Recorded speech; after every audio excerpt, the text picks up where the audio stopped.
Estamos acompanhando de perto essa operação, uma operação que de fato entra para a história, maior operação nessa ligação aí entre entes de segurança pública e que vai aí certamente marcar, portanto, a história neste dia de hoje, porque a gente tem aí 1.400 agentes nas ruas, 350 alvos entre pessoas físicas e pessoas jurídicas de um esquema bilionário de fraude com relação a postos de combustíveis, sonegação de impostos, fraudes financeiras como um todo. O que a gente percebe, portanto, até aqui é que são pelo menos 8 estados brasileiros alvos dessas operações que acontecem ao mesmo tempo desde o começo da manhã desta quinta-feira. É uma operação chamada de Carbono Oculto e que tem aí, então, com apoio entre o GAECO, do Ministério Público de São Paulo, Ministério Público Federal, a Polícia Federal, Polícia Civil e Militar, Receita Federal, Cefaz de São Paulo,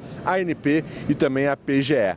A investigação aponta que os prejuízos, Carol, são de cerca de 7 bilhões e 600 milhões de reais. Um volume financeiro que traz aí cerca de 1.000 postos que movimentaram pelo menos 52 bilhões de reais entre 2020 e 2024. Somente uma fintech usada como um banco paralelo para lavar esse dinheiro movimentou sozinha 46 bilhões de reais sem rastreabilidade. São crimes contra a ordem econômica, adulteração de combustíveis, crimes ambientais, lavagem de dinheiro, fraude fiscal, estelionato, irregularidades em várias etapas, desde a produção até a distribuição desses combustíveis em postos de gasolina. A engenharia da fraude tem aí, portanto, o metanol que chegava no posto de Paranaguá, lá no Paraná, e era desviado aos destinatários para ser colocado nos combustíveis, inclusive muitas vezes se utilizando de volumes inferiores àqueles contratados pelas pessoas que chegavam nos postos de combustíveis e diziam: olha, eu quero abastecer, por exemplo, R$200, que daria X litros, só que essa quantidade era inferior à que a pessoa pagava nesses postos de combustível.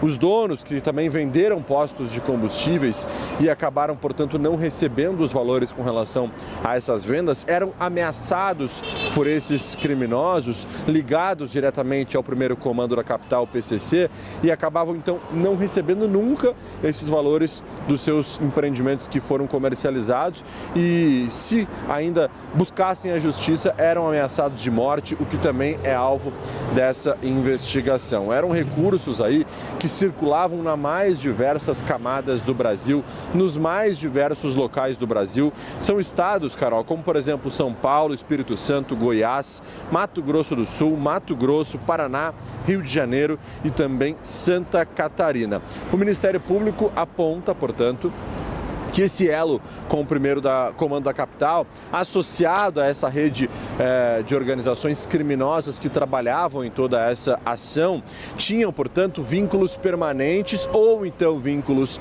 eventuais para dar ainda mais credibilidade ao crime cometido por essas pessoas que atuavam dentro desse sistema.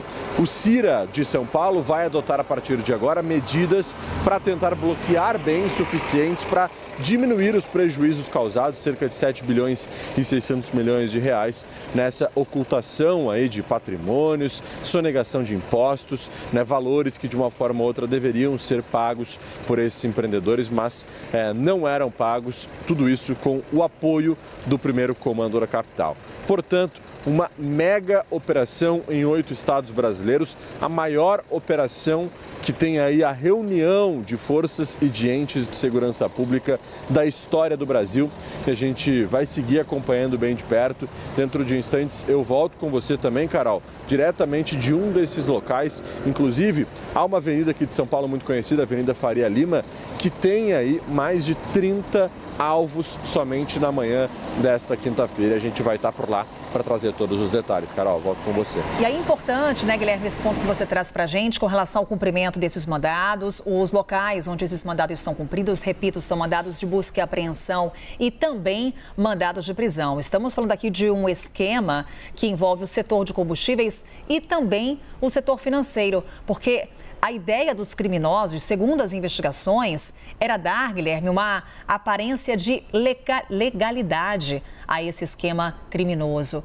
O que temos de informações, de detalhes com relação a esses alvos? Falamos aqui de mais de 300 alvos desses mandados, já temos nomes que foram divulgados. E o outro ponto que eu também chamo a atenção, a amplitude dessa operação envolvendo vários órgãos. Eu citava essa amplitude que a própria Receita Federal faz referência. Temos, por exemplo, Ministério Público como o grande destaque dessa operação, o Ministério Público Federal, Polícia Federal, Receita Federal, Polícia Civil Militar, Agência Nacional do Petróleo, Procuradoria-Geral do Estado de São Paulo, também temos Secretaria de Fazenda e Planejamento do Estado de São Paulo. Nesse momento, o que a gente consegue trazer já de balanço com relação à operação que, repito, ainda está em andamento? Exatamente, Carol, a operação ainda está em andamento. Às 11 horas da manhã nós teremos uma entrevista coletiva na sede do Ministério Público de São Paulo que vai trazer maiores esclarecimentos com relação a esses dados, com relação a tudo isso que a gente vem acompanhando com relação a essa mega operação. Mas o que eu já posso adiantar para você aqui, Carol, é que de fato o Ministério Público, o GAECO, acabaram divulgando algumas informações com relação a quais são os números de envolvidos nessas ações que são alvos nesta quinta-feira. Como eu falei, são mais de 350 pessoas, entre pessoas físicas e pessoas jurídicas, é verdade, mas também são 40 fundos de investimentos, multimercados e também imobiliários, com patrimônios de 30 bilhões de reais, controlados, portanto, pelo primeiro comando da capital. Fundos fechados com um único cotista, geralmente outro fundo de investimento, criando essa camada de ocultação justamente para fazer isso que você falou, Carol, para tentar dar um ar de legalidade e tentar mostrar que aquilo seria algo legal, quando na verdade não passava de uma empresa de fachada, empresas criminosas e que de uma forma ou outra lavavam dinheiro para o crime ou então que sonegavam impostos. Entre os bens adquiridos por esses fundos estão um terminal portuário, 4 usinas produtoras de álcool, 1.600 caminhões para transporte de combustíveis e mais de 100 imóveis, dentre os quais 6 fazendas no interior de São Paulo, avaliadas em 31 milhões de reais. Portanto, isso é só um pouquinho daquilo tudo que a gente tem com relação a essa operação, porque de fato os números são gigantescos, Carol. O que a gente percebe é que somente de desvio, de sonegação de impostos, são mais de 7 bilhões e meio de reais. Todos esses imóveis, bens adquiridos, todos são alvos desses bloqueios que serão feitos e estão sendo feitos na manhã desta quinta-feira pelo Ministério Público de São Paulo e por todos esses órgãos que você já citou e que estão juntos nessa mega operação para tentar de uma forma ou outra diminuir os prejuízos ao erário, ao nosso país neste momento onde termina de fato essa investigação. A gente sabe que é uma investigação que certamente ela já vem de muitos anos e agora é o ponto-chave, ponto final. Não ponto final, mas um dos pontos principais onde há a consequência de toda essa investigação, que é essa mega operação que está acontecendo hoje. Claro que a partir dela, novos elementos serão coletados, existem muitos mandados de busca e apreensão que, ao serem cumpridos, coletam dados importantes para as investigações futuras e para que a gente possa entender um pouco mais de que forma esses entes se conversavam, esses entes trabalhavam, atuavam e até mesmo apontar futuros novos alvos, trazendo novas operações daqui para frente. É isso que a gente vai tentar entender nas próximas horas junto ao Ministério Público e a esses outros órgãos que trabalham muito forte na manhã desta quinta-feira, cumprindo aí, portanto, repetindo, mais de 350 mandados de busca e apreensão e de prisão em 8 estados brasileiros. A maior operação interagências que o Brasil já viu. Carol, volto contigo.